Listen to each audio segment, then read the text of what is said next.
Hedge Nordic, your single access point to the Nordic hedge fund industry. In this interview, Eugene Guzun from Hedge Nordic sat down with Trond from Sector Zen to discuss the Japanese stock market and the long-short equity fund he manages. Enjoy the discussion. How do you introduce Sector Zen to those who don't yet know you and the fund? Yes, we're trying to focus on the fact that Sector Zen has actually less to do with Japan, although it invests in Japan, but it's more to do with stock picking and finding value in individual situations. That's the focus of the fund. And because of all the changes going on in Japan at the moment, we believe that this is a very good investment opportunity set for the kind of investment strategy that we employ. And the Japanese stock market is also asymmetrically skewed, with 80 names accounting for about half of the market capitalization. What are the main consequences of this skew? And that means that a lot of small and mid-cap stocks, which might have a perfectly viable business, they are simply neglected by investors because they're not big enough in terms of, for instance, daily stock market liquidity to be profitable for the sell side houses to focus much on. But it's exactly this kind of lack of sell side coverage which leads to undervaluation and what we believe is the huge opportunity in Japan. And your approach to investing is centered on a Benjamin Graham-inspired approach. Can you explain the rationale behind your value-based strategy? And does value investing actually work in Japan?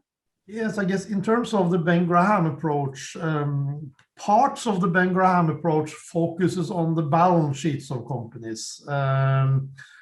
If you look at the sell-side research, it typically focuses most on the earnings development and maybe more also on a more short-term earnings development. If you read the sell-side research report, all the focus is on this year and next year's EPS and how that stock looks in absolute and relative terms, etc. But we focus more on the balance sheets, and that also we believe goes hand in hand with the situation in Japan, because there's a lot of listed companies in the Japanese market which are overcapitalized. On an aggregate basis, Japan is the most overcapitalized market among the major global markets, and we see it especially in the small and mid-cap segments.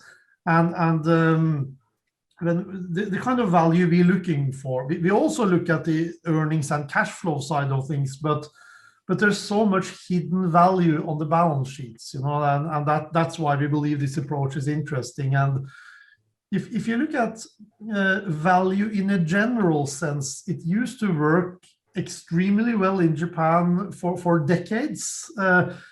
But obviously, since the global financial crisis, value hasn't worked anywhere, basically, on a passive basis. But in that period, during that period, there has been so much happening in Japan in terms of improved governance, etc. So on a more selective basis, we would argue that value investing has still been working, but you have just to have kind of a slightly different approach than before and do it on a more individual basis. So yeah.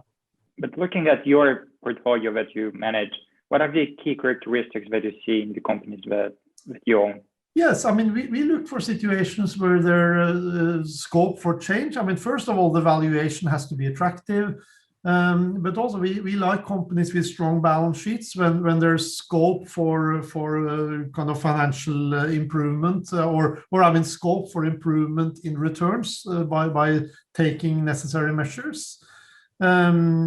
We also look for on that balance sheet for hidden value as I mentioned in terms of both equity portfolios, real estate portfolios, etc. And we also, when we look at the combination of the balance sheet quality and the valuation metrics of a company, we also like companies where the ownership structure is open to change, and that's why we've been focusing particularly on listed subsidiaries of large listed companies, because then we believe there's a high likelihood of one or two exit strategies to unlock the value.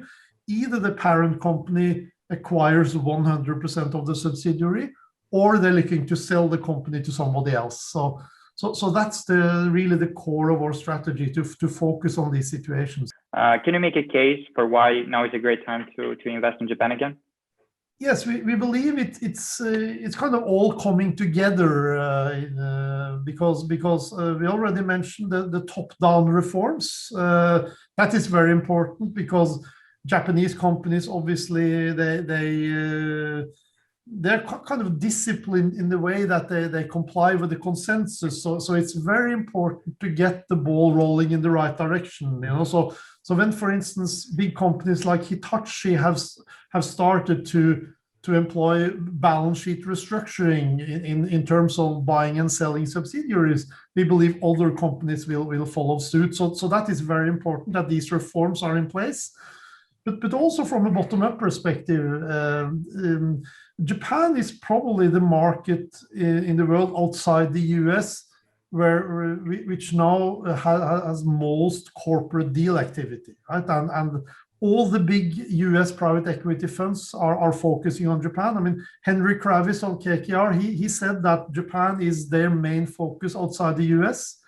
The number of activist funds following or focusing on Japan has more than doubled over the last 2-3 years. So there's this complete game changer in terms of the investor base. And the fact that the cross ownership level has come down to a level which is more attractive for outside investors, right? In the past, the Keiretsu system used to protect companies. It was an effective takeover defense mechanism. But nowadays, the companies cannot rely so much on their own network. So they have to comply more with shareholder demands than they used to. So the combination of top-down pressure and bottom-up pressure, that makes the investment opportunity set highly attractive in our opinion. Hedge Nordic, your single access point to the Nordic hedge fund industry.